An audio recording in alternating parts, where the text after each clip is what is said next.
Ramsey investigates on today's show of a very special guest. He's a former congressman. His name is Jason Altmire, and he wrote a book back in 2017. The title of the book is Dead Center: How Political Polarization Divided America and What We Can Do About It. And Congressman Altmire served 3 terms in the United States House of Representatives from 2007 to 2013. And during his time in office, the nonpartisan National Journal calculated Altmire's voting record to be at the exact midpoint of the House, or the dead center, that's the title, giving him the most centrist voting record in Congress. So he had a very interesting time. This is a first-person account of his time in Congress. So he has a lot of wisdom and experience he can share and apply to really current situation in the United States in 2021. So Jason Altmire, are you there? I am. Thank you, William, for having me on. Looking forward to the conversation. Likewise. So for people who may not have heard your name, can you talk about your background, what part of the country you're from, and how you got involved in politics and what led to your entrance into Congress in 2007? I'm a business guy by background. I did have the foray into politics. It was sort of a Mr. Smith experience, which is kind of, I think, interesting for people in reading the book. I come from a healthcare background, primarily have worked as a senior executive in both the hospital and health insurance industry. And in between those 2 stints, I served 3 terms in the U.S. House of Representatives from 2007 to 2013. And I ran for Congress because I felt like we needed voices from the center. We needed folks who are willing to compromise and negotiate and actually get things done instead of pointing fingers and casting blame. So I had that experience. I practiced what I preached, which is, as you mentioned, the National Journal, which is a nonpartisan publication, at the end of each session of Congress, ranks each member of Congress from 1 to 435 House members, 1 being the most liberal, 435 being the most conservative.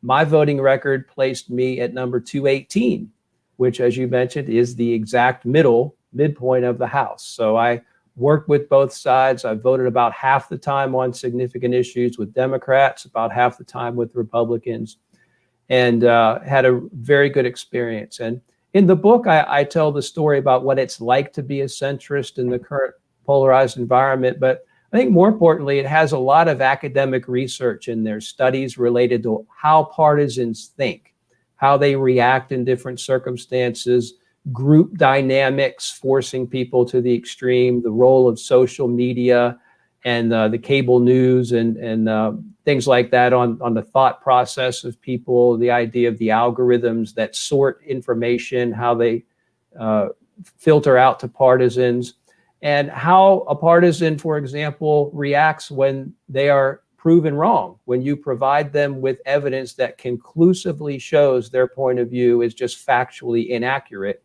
how they react. So with those studies, I kind of translate that into the real world experience of what it's like to be a centrist in today's Congress.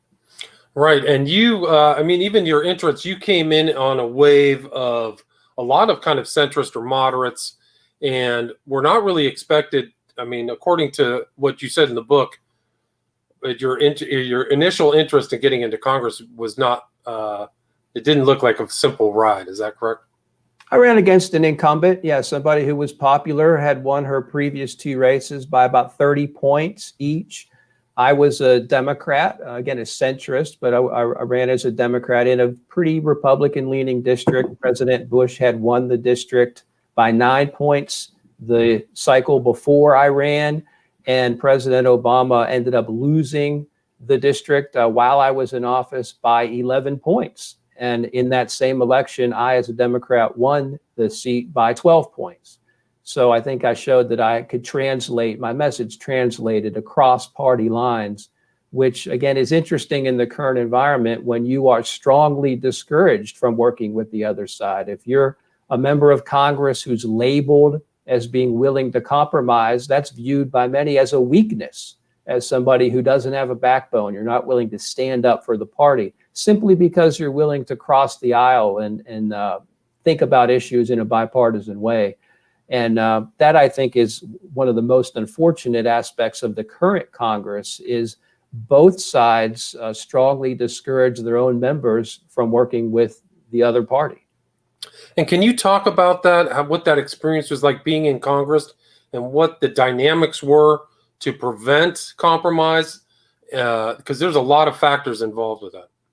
I think about, in the book, I referenced a Pew Research Center survey of Americans. And it wasn't just a political survey, it was just a survey of the way Americans think and different issues. And what they found is about 30% of Americans identify as being on the political extremes, 16% on the left, 15% on the right, 31%. So by definition, that means almost 70% of Americans are not on the extreme. They're in the middle. So a question I get asked when I speak about these topics is, why is there so much partisanship in Washington? Because most Americans want a Congress that can work together, compromise, and negotiate and get along. So why is Congress not representative of that viewpoint? Well, it's pretty simple. That Pew Research Center also showed that 30% of America that's on the polar extremes of our political system, they work on campaigns, they contribute financially to candidates, and most importantly, they vote in primary elections at more than double the rate of everybody else. So they have disproportionate influence on our electoral process, especially in primary elections. So if you are somebody in Congress and you want to keep your seat, you want to appeal to the people who determine your fate. And the people who determine the outcome of elections are the people disproportionately who occupy the polar extremes of our political system. So that's why members of Congress do not reflect the viewpoints of their own districts. And in fact, research has shown that members of Congress are much more likely to vote with the views of the people who are their political contributors than the majority view on issues of the people that they represent within their own congressional districts. Right. And you state that in your book. There's a differentiation or contrast between these people in the home areas of where the congressmen are and what's happening in Washington. And you also state that the moderates aren't as politically active as these kind of radicals or more fringe characters on both sides of the party. You also talk about how even what's surprising to me is even members of your own party will threaten you. Can you talk about how they tried to intimidate centrists even within the Democratic Party in your experience? Yeah, I have a good anecdote in the book. In fact, I open up the book with this, that I was at one of these public town halls outside a grocery store in my district. And there were a couple dozen people there, not a huge group, but of course, the people who show up on a Saturday morning to go to an event like that are the people who are politically interested. I represented a district that had a pretty solid lean, Republican lean in some parts of the districts. There were other parts of the district that were overwhelmingly Democratic. So it really mattered what part of the district I was in. And I tell the story of a town meeting that I had kind of in the middle of those two areas. So I knew I was going to get people from both sides. And as often happens, as soon as I started the meeting, the cameras went up in the crowd. So somebody had a handheld video camera, and I was used to it because they're trying to record what you're saying and use it in a social media post or a campaign commercial. And then as I was talking, I noticed a second camera went up, a different person. And I assumed in my mind that they were, again, I was a Democrat. They were both working for Republicans, but I could tell based upon the reaction to the things I was saying, that one of them was a Republican and one of them was a Democrat. And somebody asked a question during the Q&A about how they were a Democrat and how disappointed they were in my voting record, that I voted with Republicans, and they felt like I was really just a Republican in Democrat clothing. And as they said that, a woman just shrieked.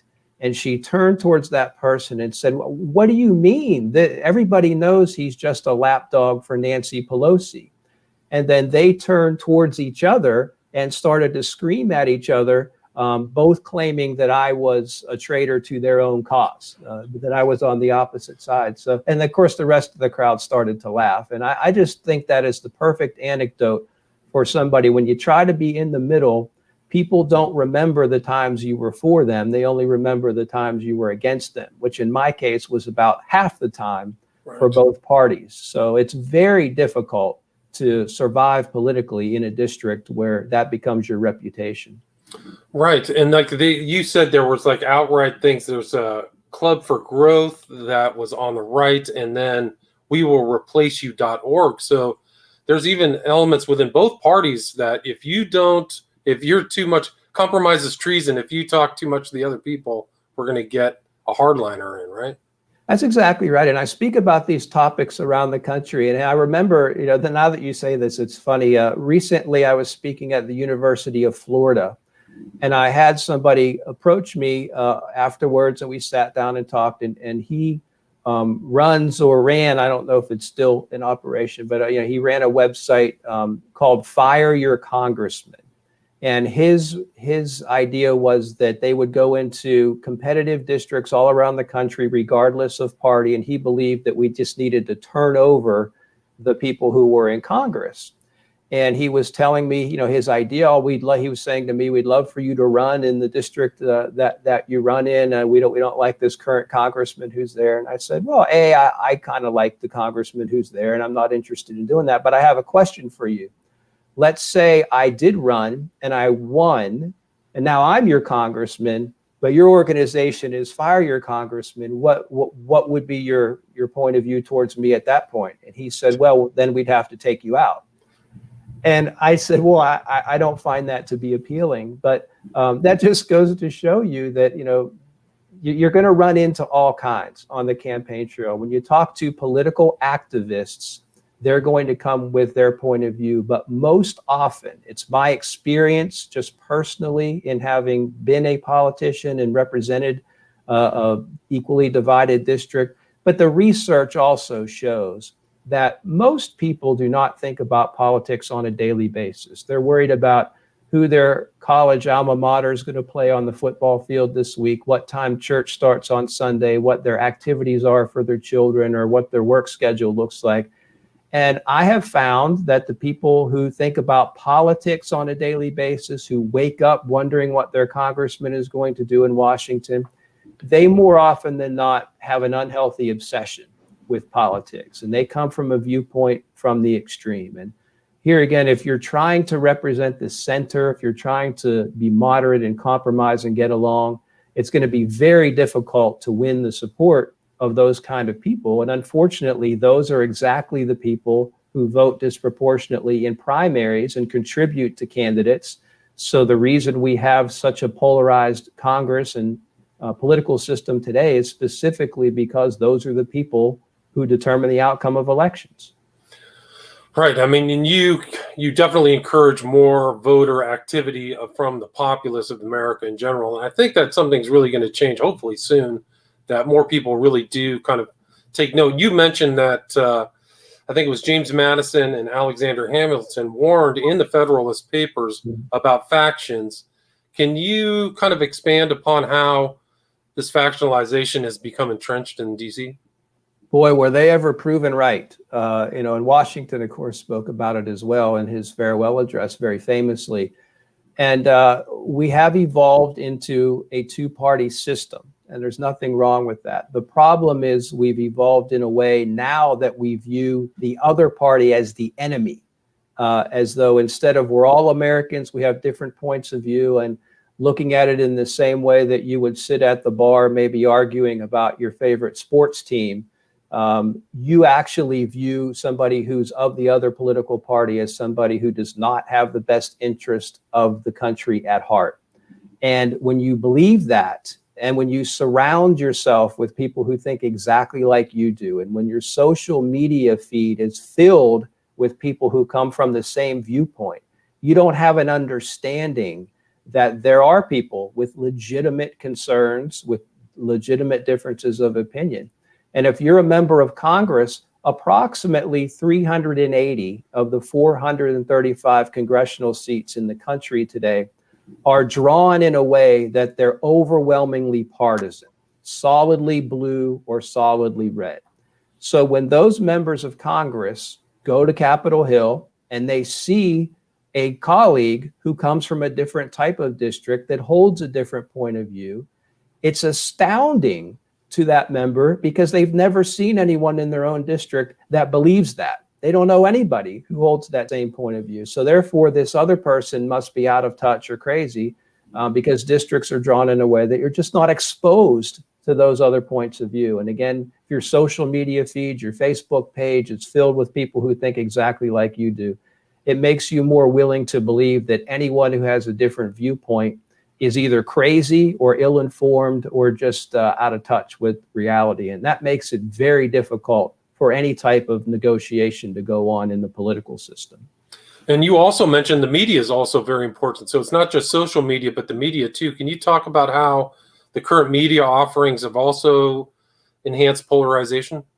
I have a really good study in the book about these newspapers. Of course, print newspapers have been going out of business across the country. Some have discontinued print and still have an online presence. Some of the newspapers have just gone out of business completely. And in Denver, Seattle, and Cincinnati, when their print newspapers went out of business, the voting participation of citizens in those cities went down because they weren't exposed to news as much as they were before. I talk about how for a certain generation of Americans, when you think of the evening news, the early 1980s, you had a choice between John Chancellor, Walter Cronkite, or David Brinkley on your evening news. And you didn't have 300 cable channels to choose from. And if you wanted to watch Wheel of Fortune at 7 o'clock, you had to sit through the evening news at 6:30. And the voting record and the voting participation was much higher back then in regular elections, non-presidential years, because people were exposed to news and sort of a non-biased political viewpoint, whether they wanted it or not. They had to sit through it. Now, if you're not interested in politics, you're going to watch the Kardashians or sports or the Home and Garden Network or Netflix, whatever it might be. You're never exposed to news and you're not going to vote. You're not going to have an interest. And again, as we've said, that leaves the voting participation to people on the extremes. So to the degree that people are interested in politics, they're watching Fox or MSNBC on a really good night. Even today, on a really good night for those networks, there might be 3 million viewers watching Fox's evening lineup or MSNBC Rachel Maddow. Approximately 3 million folks will watch those shows.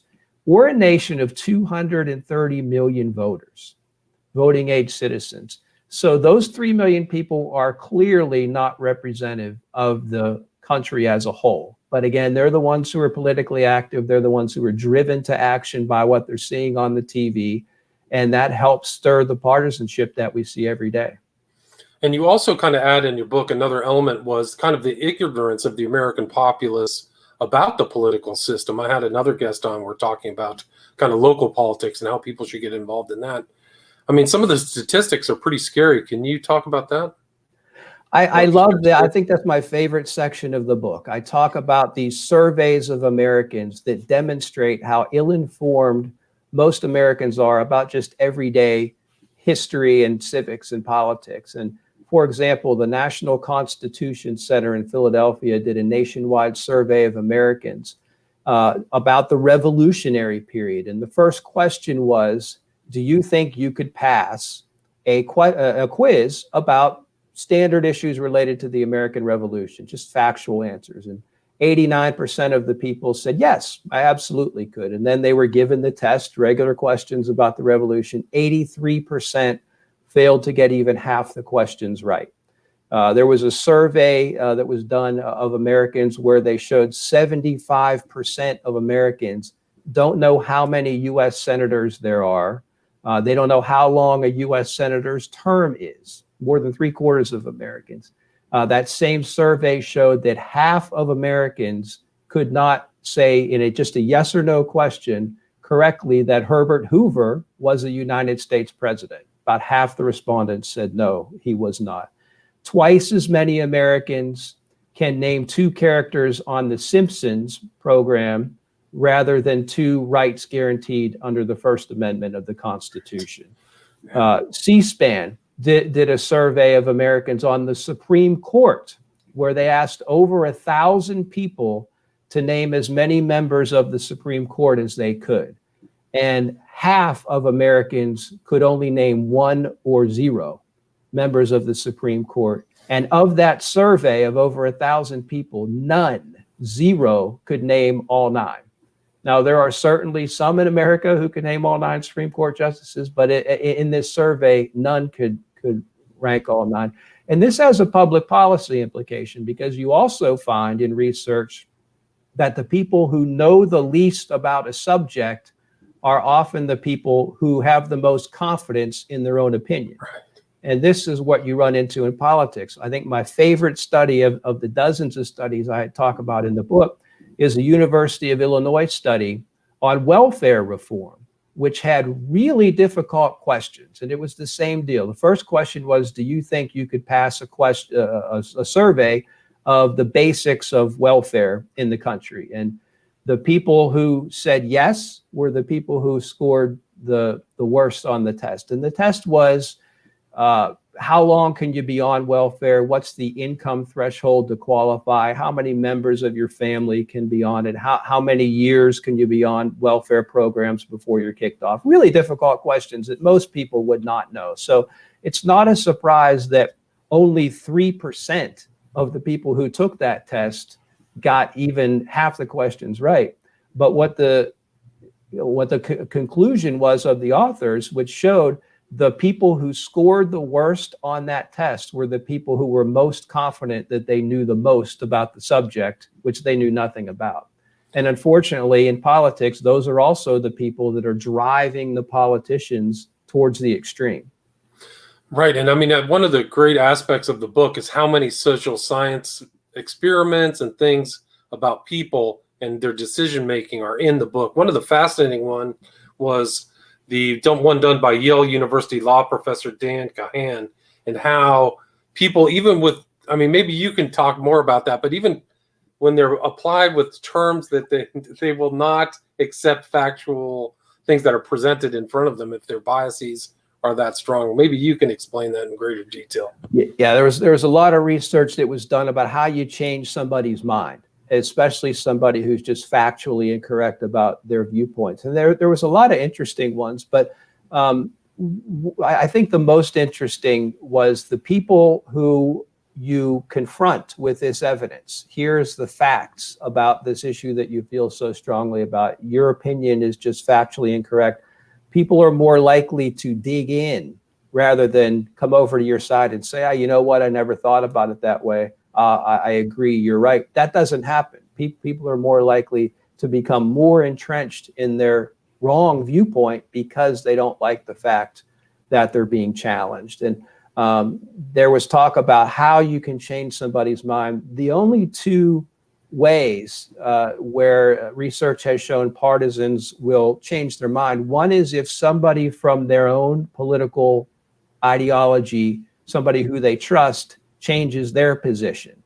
So if somebody on Fox News comes out and tells a Republican audience, we've actually reconsidered this issue, here's some news you might think about, that's going to have an influence on that population, of course, much differently than if the New York Times were to come out to that same audience and make that same case.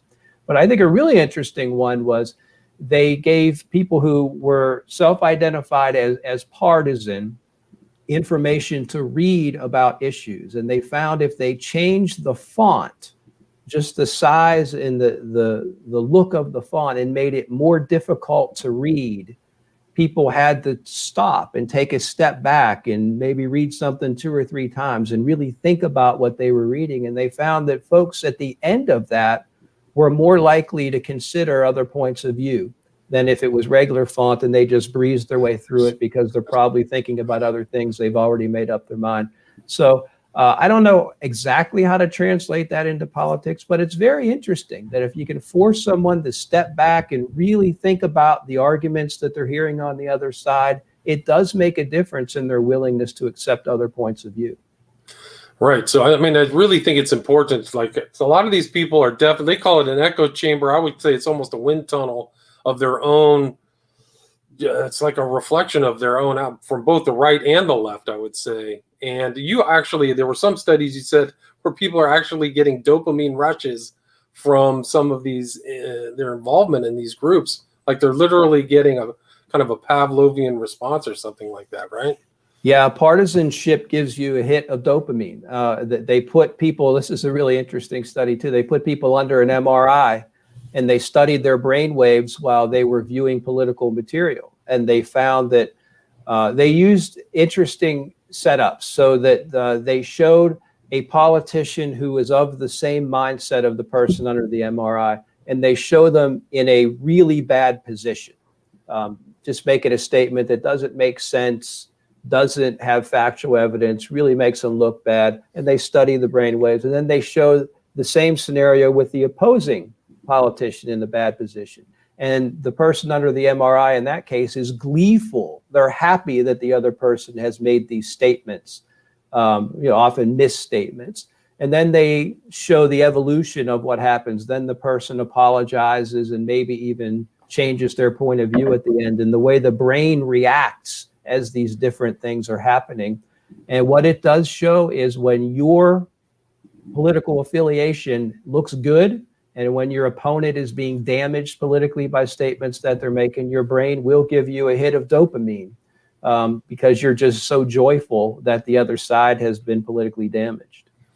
Yeah, no, it is. And also it's interesting because there's so much external partisanship, but you actually talk about your experiences in Washington kind of as like the wolf and the sheepdog from cartoons. So can you kind of explain how that happened in real time, but the kind of perceptions are different? I love that example. And what you're referring to, if you have watched the Looney Tunes back in the day, you'll remember that there was a character who was a sheepdog. I think his name was Sam. And there was a wolf who, of course, wanted to eat the sheep. And the wolf and the sheepdog, who was to protect the sheep, would walk together to the office, which was this big pasture. And they would clock in together. They would show their clock, and they would have this cordial conversation. And then once they clocked in, they would fight against each other, and they would show these outrageous, physical confrontations that they have. They would beat the heck out of each other. And then the whistle would go off, and then they would both walk out together and put their arm across each other and clock out and say, okay, well, I'll see you tomorrow. And in a way, Congress can be like that. There are certainly people who don't like the other side, who view the opposing party as the enemy. There are people in Congress who get along with one another, who are in the middle and would like to have that type of relationship where in intra-party, in inter-party confrontation becomes having dinner together, becomes going bowling together, having family outings together. Sometimes your kids go to school together for those members from the West Coast that their families live in Washington. And I don't think the public sees that part. To a lot of people, it's a game, just making the other side look bad. How can we benefit politically by what the news of the day is? But for a lot of people in Washington, it's like that wolf and sheepdog, where you do political battle in the day, but at night, you do have conversations. But because of these issues that we're talking about, because to appeal to voters and win your election, you can't give the appearance of working together. You can't show that you're talking about compromise.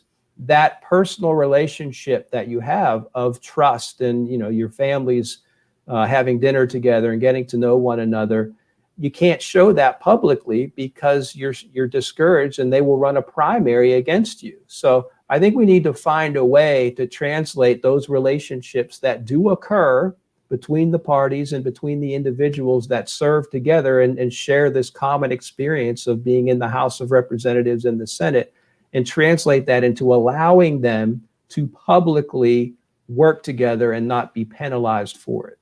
Right. And you always just see on the media, you're just bombarded with groups. It's always either the Democrats or the Republican in front of a mic. And you very rarely see bipartisanship displayed on anything. It's always, we're out in front of the Congress arguing about this. But you had some successes while you were in Congress with the Omnibus Public Land Management Act. That was a bipartisan bill, correct? Yeah, that was a bill that was very interesting. There had been several sessions of Congress that actually spanned two different presidential administrations where it was hundreds of millions of acres of federal lands. And to that time, it's been surpassed since, but to the time, it was the largest bill relating to federal public lands that had ever been passed in Congress. And there kept being holdups due to partisan issues. So I brought together groups that didn't normally get along. For example, gun groups like the NRA and Gun Owners Against Crime, and brought them together with some environmental groups and some groups interested in talking about climate policy and so forth, and brought them to the table together, offered an amendment to resolve some of the issues that were at disagreement there. The amendment passed and the bill ended up passing. I use it in the book as just an example of you really can make a difference if you can bring people to the table that on the surface don't appear to trust one another, don't often work together, and have been critical of each other. If you can get them in the same room and get them to think through, what we need to do to solve this problem, you can work things out. But again, in politics, too often you're discouraged from doing that. Right. And I mean, a lot of people may not know, but so many bills do not get passed just due to partisanship. So there's really some of the gridlock is happening because of that. And you said, and you kind of came in 2007 with other people, that might be familiar names: Keith Ellison, Gillibrand Giffords, McCarthy, who's still around, Heath Schuler. Yeah. But a lot of you were involved a lot with Obama, things that were happening in 2008. But your kind of moderates all came in, and you said that of the 15, I think that they're all out of Congress now. Is that correct? Yeah, we had in that class I came in with, there were some pretty high-profile people. Kevin McCarthy was one of them. Gabrielle Giffords, Kirsten Gillibrand, Chris Murphy, who are in the Senate now, a number of others. And what you find is that group that came in was driven largely by a wave of independent voters who switched sides, who had voted Republican before, switched to Democrat. So these were moderate centrists. And from the first day in office, we all came together. We were told by our leadership and other Democratic constituencies like the labor unions, for example, and left-wing groups that this idea of bipartisanship, just set that to the side. That's not what we're doing here. You're going to be expected to support the party. And as often happens in elections like that, the folks who came in driven by the wave of independence eventually were washed out by that same wave on the other side because the party in power went too far. And you see that when both Democrats and Republicans have had the opportunity to control all levers of government, both the Congress and the White House, in the same party hands, more often than not, they will push the envelope too far. And that pendulum then swings back to the other side because the American people, that's not what they had in mind. What they had in mind was people working together and compromising rather than just one party pushing forward in a way that's a little bit beyond what the comfort level of the American voter is. And so, I mean, how do you apply this book to the present, and what do you advise to the public to make this change and get past this polarization? I think the main thing we could do, if I was to choose one realistic way that we could change the partisanship and polarization in this country, is to change the way we do primaries. And you hear some talk today about ranked choice voting, about open primaries.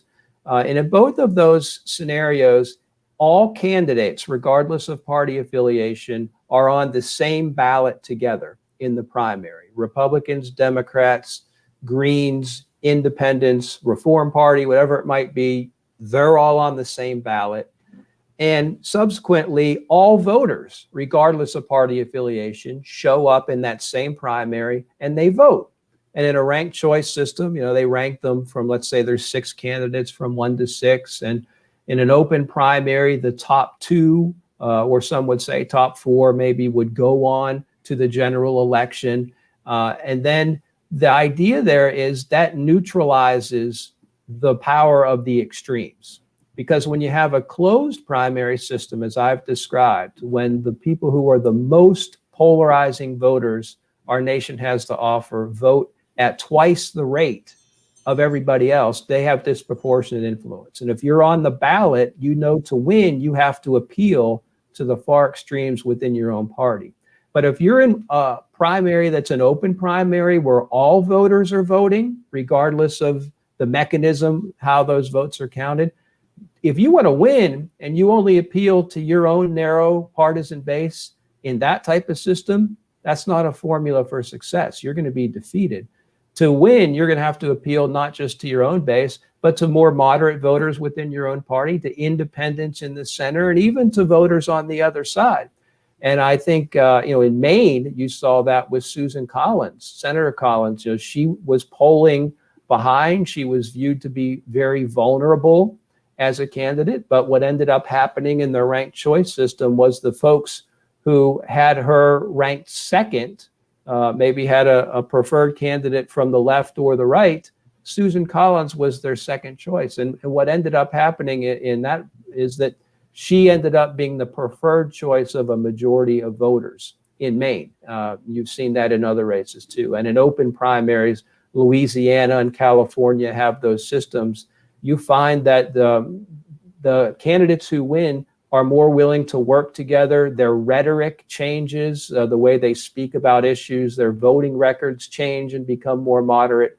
So that's how you solve the problem. You give a greater voice to people in the center, and you give cover to politicians who are willing to compromise and negotiate and be viewed as a centrist. Instead of being penalized for it, you're rewarded for it at the ballot box. Right. It makes much more sense. And that primarying is happening. I think AOC won with like 19,000 votes, like nothing, like not even in an open. It kind of frustrates the purposes of a democratic system where all the people are voting to have this primary system with a limited amount of people. It's actually anti-competitive and anti-democratic, in my opinion. What else would you recommend other than the primary kind of system? What in addition to that could help kind of? Well, certainly campaign finance reform would help. Money drives political outcomes, and unfortunately, money comes disproportionately from people on the political extremes. Political action committees, which are business, the PACs that you hear about, not the super PACs that come in and kind of airdrop millions of dollars on a race uncoordinated with campaigns. Political action committees, their giving is more about good government and about access for that business. And it's not about partisanship necessarily, but individual giving, individual donors, largely driven by these low dollar amount donors over the internet that Senator Sanders, for example, Bernie Sanders was able to generate and get a following. That money's partisan money, right? So that's going to draw people to the political extremes. So if we could find a way to limit the influence of money. There is a constitutional issue because money has been equated to free speech by the Supreme Court. So it's not an easy problem to solve. Similarly, we've talked about the influence of social media and these algorithms that people have, whether it be a YouTube video or your Facebook feed.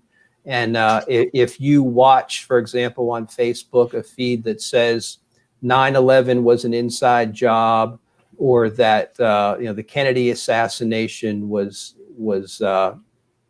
fake, or the moon landing was done in a studio, you can find videos that say that. They're obviously wrong. But if you watch one of them, then you watch your recommended videos on the right, about half of them are going to be about the same thing. But the problem is, if you watch a second video, now all of your recommendations on the right side of your screen are going to be about those conspiracy theories. And your Facebook algorithm's the same thing, your Twitter feed. The more you click on things that are just factually incorrect, in many cases ridiculous, the more often they're going to show you that content. So if we can have a way to change that, we're seeing it. I don't want to get into the politics of vaccines and so forth, but you're seeing it with that in real time, where just disinformation is spread and people believe it, and they're making decisions based upon things that are just incorrect. So to the degree we can improve the quality of the news people are exposed to, that would make a big difference with voter participation and good governance. I agree. I mean, people have to kind of get out of their ruts of their standard media fare and be challenged by some different ideas, in my opinion. Get off the TV, try some other things. Really fantastic book, really great insights, really from a first-person perspective. If somebody in DC, where's the best place to get the book Dead Center? I think any of your online book retailers, Amazon, Barnes & Noble, Books A Million, anything like that. If you just go on Amazon, search Dead Center, you can search my name, Jason Altmire. You see it there in front of you. You can get the book anywhere. It's sold really well. You know, we did all the shows and really did get a good following because it's so topical for what you see happening in Washington today. So I would really recommend it for anybody. And you can reach me through social media and my website, which is also my name. Would love to continue the conversation with any readers or listeners to this podcast. Just love talking about these issues. And I appreciate the opportunity to join you today, William. Oh, my pleasure. Thanks for agreeing to the interview. What can you say your website? Is it Jason Altmire, all one word, or? Yeah, it's jasonaltmire.com. So you see the book there in front of you if you're on video, but Altmire spelled Altmire. And again, if you just search Dead Center book, it comes up. And love to interact with folks who read the book and want to talk more about it. So if people want to send you some email, the best place is your website, correct? Absolutely. Yep. Awesome. It goes right to me. Awesome. Again, the title of the book is Dead Center, How Political Polarization Divided America and What We Can Do About It, by former Congressman Jason Altmire. Thank you so much for your time. Thank you, William. Glad to do it. All right. Take care. All right. Stay there. I'm going to turn this off.